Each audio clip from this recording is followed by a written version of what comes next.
Hello there, greetings, and welcome back. You're listening to Side Hustle School. My name is Chris Gillibo. Got a fun story for you today. Now, I've never really had a real job, but long ago and far away, I used to play music. And I remember really enjoying the process of learning. I wanted to play jazz in particular, so I remember learning to read music. I remember learning to play different instruments, learning all the great jazz standards and tunes that are then reinterpreted and improvised over. And I also had a lot of fun playing different gigs, joining up with some bands, doing freelance. And I did that not quite full time, but as my main focus for probably about 2 years. And during that time, I supported myself mostly through side hustling, because even though I loved playing music, at least in my experience, it didn't pay very well. And that's one of the reasons why I really like today's story, because it's all about a New York City jazz musician who builds a $40,000 a year blog that ends up supporting him as he continues to play music, but also as he transfers this knowledge to lots of other people. I'll tell you about that right after this.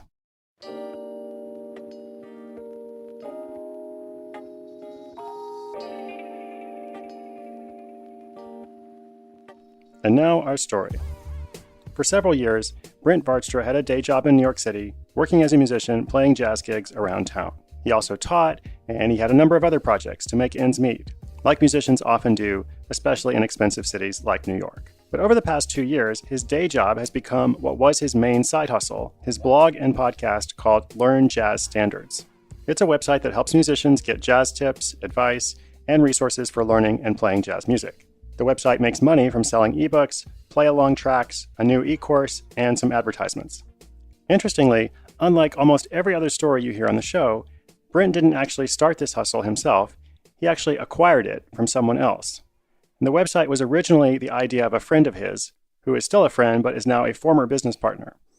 That friend, whose name was Camden, was inspired by another friend who was making a living off of his blog.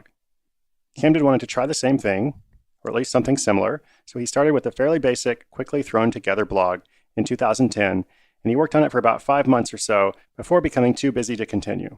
He liked the idea of the site, and he thought it would be a shame if it just went away. So he thought of Brent, who was then in college in New York, studying for his bachelor's in jazz performance. Camden offered to pay Brent out of the Google AdSense money the site was making to continue putting up jazz education posts. And for Brent, this became his side hustle. It wasn't much money at first, but it was helping pay for a lunch here or there while he was in college. Now, eventually he became more invested in the site and then became the director of operations with a 50-50 revenue share.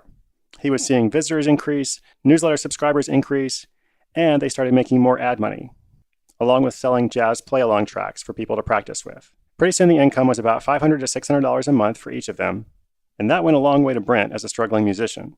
He began to think of ways to increase the income of the website and turn his labor of love into a more monetized platform. And around this time, he bought Camden's half of the business. It was a mutual decision that they were both happy with, since Camden's other career commitments were too demanding for him to contribute. And at the same time, Learn Jazz Standards had become Brent's primary focus.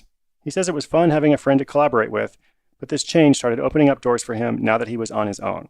He wrote and released 2 ebooks, and then he planned to release an eCourse, and along with the added income that his partner was no longer drawing, these actions skyrocketed his monthly income to a livable wage.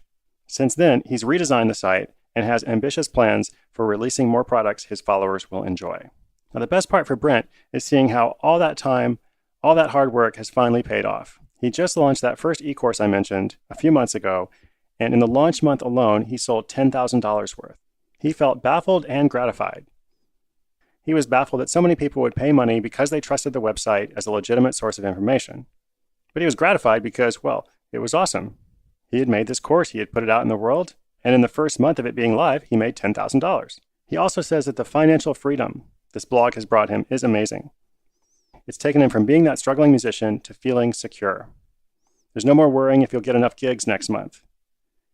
He still is playing music, he's still actively pursuing that, and he loves it, but now he still gets to do that, and he gets to work on jazz and music in general, just with the security of having most of his bills taken care of from the side hustle. So what can we learn from Brent's story? Well, jazz music or any other specialized kind of music or art form is something that a lot of people want to learn. Several weeks ago, the show featured Jake Posco from Maryland, who offered what he called the most awesome guitar lessons in the universe, which was a great phrase that really helped him stand out in his market. Jazz and classical music in particular are more difficult than popular forms of music, and a lot of people get stuck or they reach a plateau. and there's a lot they need to learn to become proficient, and they don't always know where to go to learn. With classical music, there's a pretty clear pedagogy and process, but jazz is more creative, or at least the way that people learn it involves a lot of self-study. So a resource like Brent's definitely meets a clear need. If you look at his site, he talks a lot about how it's really important to practice the right way.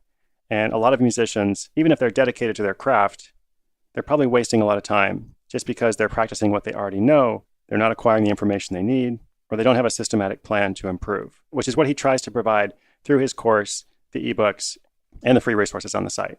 Now also, just because a product or service already exists doesn't mean you can't make your own version of it, or do it differently, or do it better somehow, especially in a field in which there are a lot of people interested. I remember long ago when I was learning music, I paid for a course a lot like this one. This was something like 15 or 20 years ago, and that course I paid for was very helpful to me. So I'm not surprised at all that there are all sorts of ways to remix classic, timeless information and tips that will be very helpful to people, that will show them what they need to learn. And whenever there's a large recurring group of people who want to learn something like this, there's probably more than one way to provide solutions for them. So congratulations, Brent. Learn Jazz Standards sounds like a great resource, and I hope you continue to grow it. And as for you, your story is your own. It may not happen exactly like this, but if you listen to these stories, you begin applying them to your own hustle, you will see results over time. That hard work will count for something. And as always, remember, inspiration is good, but inspiration combined with action is so much better. So I hope you take action on something today that will get you closer to the freedom that you're looking for. If you want to check out the show notes for today's episode, go to sidehustleschool.com/6969. You can also send in a question for the show or get a free 5 Steps to Hustle course. I'm Chris Guillebeau, this is Side Hustle School, and I'll see you tomorrow.